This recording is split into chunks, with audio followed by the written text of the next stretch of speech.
मित्रांनो नमस्कार. जय महाराष्ट्र. महाराष्ट्रातून सगळ्यात मोठी घडामोड, दिल्लीच्या राजकारणामध्ये सगळ्यात मोठी खळबळ.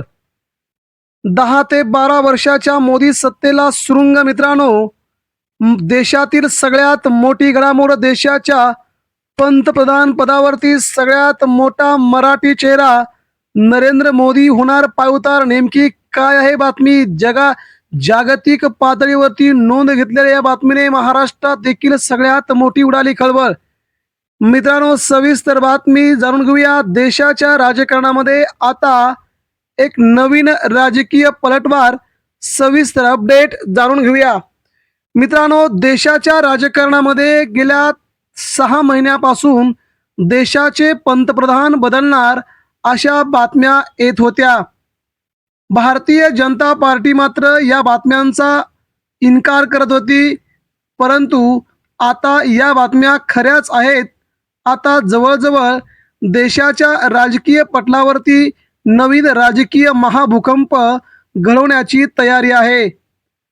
भारतीय जनता पार्टीला देशात सर्वाधिक बहुमत मिळवून देण्यासाठी जवळजवळ 40 ते 42 जागांची कमतरता होती. 240 जागांवरती भाजपला अडवण्यामध्ये विरोधकांनी सगळ्यात मोठी भूमिका बजावली आणि या सगळ्या गोष्टीमुळे भाजपला देशात मोठा झटका बसला. स्वतःच्या अहंकारामुळे भाजपला स्वबळावरती देशात सत्ता स्थापन करता आली नाही. काही राजकीय पक्षांच्या टेकूवरती त्यांनी देशाच्या पंतप्रधान पदावरती आपला हक्क बजावला आणि गेली 2 वर्ष ते पद आपल्याकडे घेण्यात भाजपा यशस्वी झाली.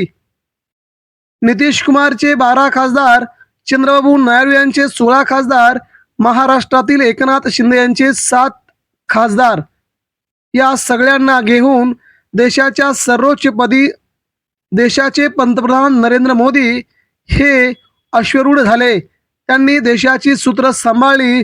मात्र मध्यंतरीच राष्ट्रीय स्वयंसेवक संघाने आपल्या पदाधिकाऱ्यांनी थेट मोठी वक्तव्ये करून देशाच्या राजकारणामध्ये मोठी खळबळ उडवून दिली होती. नरेंद्र मोदींनी मध्यंतरीच आपला 75वा वाढदिवस साजरा केला. 75वा वाढदिवस साजरा केल्याच्या नंतर संघाची भूमिका समोर आली होती. नरेंद्र मोदी जरी संघाचे कार्यकर्ते असले तर देखील संघाची भूमिका ही महत्त्वाची असते. संघाच्या इशाऱ्यावरती संपूर्ण भाजपा देशावरती सत्ता स्थापन करत असते. संघ सांगेल त्या प्रकारेच भाजपा वागत असते. आणि आज देखील मित्रांनो, संघाची भूमिका स्पष्टपणे पुढे येऊन जाणवली. संघाने म्हटल्याप्रमाणे वयाची 75 वर्ष पूर्ण झाल्यानंतर कोणत्याही राजकीय पदावरती आपण राहू नये, असं एका पत्रकार परिषदेमध्ये मोहन भागवत यांनी संघाची भूमिका स्पष्ट केली होती. त्या भूमिकेचा भाजपच्या बऱ्याच नेत्यांनी स्वीकार केला.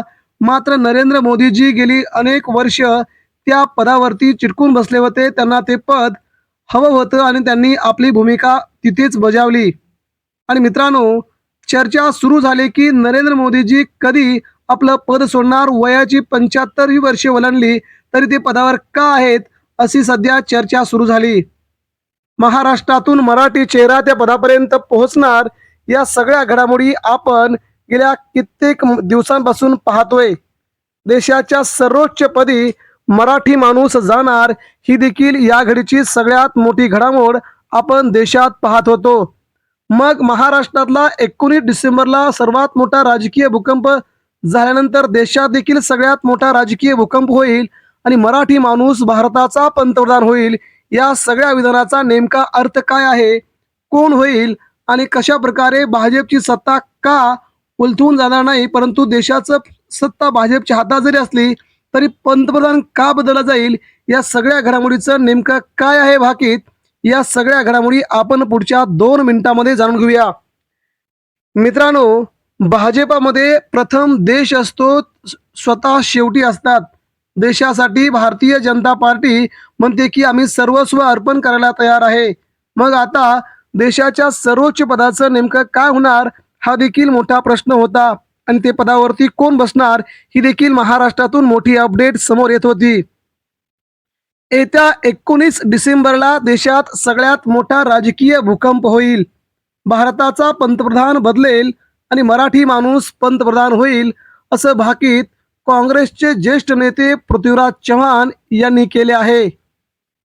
येत्या 19 डिसेंबरला देशात सर्वात मोठा राजकीय भूकंप झाल्याच्या नंतर पंतप्रधान होणारी व्यक्ती मराठी माणूस असून ती भाजपचीच असू शकते. भाजपची सत्ता मात्र जाणार नाही असं ठाम मत पृथ्वीराज चव्हाण यांनी व्यक्त केलंय. या मतापाठीमागे नेमकं त्यांना काय म्हणायचंय? पृथ्वीराज चव्हाणांनी हा दावा करताना जगात घडणाऱ्या घडामोडींचे संदर्भ दिलेत. अमेरिकेतील नव्या कायद्याचाही दाखला चव्हाणांनी दिला. अमेरिकेतील एक व्यक्ती जो इस्रायलचा गुप्तहेर होता त्याने अनेक दिग्गज व्यक्तींच्या बंगल्यात कॅमेरे लावून स्टिंग ऑपरेशन केलेत. आता लवकरच तो अनेकांचा पर्दाफाश करणार आहे. त्यामुळे अमेरिकेत मोठा धुमाकूळ होणार असल्याचे पृथ्वीराज चव्हाण यांनी म्हणाले. अमेरिका सरकार एक कायदा करून येत्या 19 डिसेंबरला त्या दिग्गजांची नावं जाहीर करणार आहे असा दावा चव्हाणांनी केला आहे. आता यात कुणाकुणाची नावं आहेत याची मला फारशी कल्पना नाही असं म्हणत चव्हाणांनी अमेरिकेतल्या स्टिंग ऑपरेशनचे पडसाद भारतात उमटण्याची शक्यता वर्तवली आहे. पिंपरी चिंचवडमध्ये जनगणमन या पुस्तकाच्या प्रकाशन केल्यानंतर चव्हाणांनी भारतात 19 डिसेंबरला राजकीय भूकंप होण्याचं भाकीत केलं होतं. बदल घडला तर काँग्रेसचा पंतप्रधान होणार नाही, कारण आमच्याकडे असं काही बहुमत नसल्याचं देखील पृथ्वीराज चव्हाण यांनी म्हटलंय. दुसरीकडे आठवड्यापूर्वी पृथ्वीराज चव्हाण यांनी पत्रकार परिषदेमध्ये आंतरराष्ट्रीय घडामोडींवरती भाष्य करताना चव्हाण यांनी एक महत्त्वपूर्ण दावा केला होता. देशाच्या पंतप्रधानपदी मराठी व्यक्ती बसवण्याची शक्यता निर्माण होत आहे असे वक्तव्य त्यांनी केले. गेल्या 6 महिन्यांपासून एप्स्टाईन फाईल्समुळे अमेरिकेत सुरू असलेल्या गोंधळाचा उल्लेख करत त्यांनी सांगितले की त्या कागदपत्रांचे तपशील पूर्णपणे उघड झाल्यास त्याचे परिणाम भारताच्या राजकारणावर देखील उमटू शकतात. जेफ्री एप्स्टाईन या अमेरिकन उद्योगपतीने अनेक गैरकृत्यांमध्ये सहभाग घेतला होता. विविध देशातील काही प्रभावशाली नेत्यांची नावं त्यात समोर आली. त्या यादीत अमेरिकेचे माजी अध्यक्ष डोनाल्ड ट्रम्प यांचाही उल्लेख असल्याचे दिसते. अमेरिकन संसदेने या प्रकरणाचा सातत्याने मागोवा घेत असून सुमारे 10,000 कागदपत्रे त्यांच्या ताब्यात आहेत. ती माहिती सार्वजनिक झाली तर ट्रम्प यांना पदाचा राजीनामा देण्याच्या स्थितीत जावे लागेल असं त्यांनी म्हटलंय.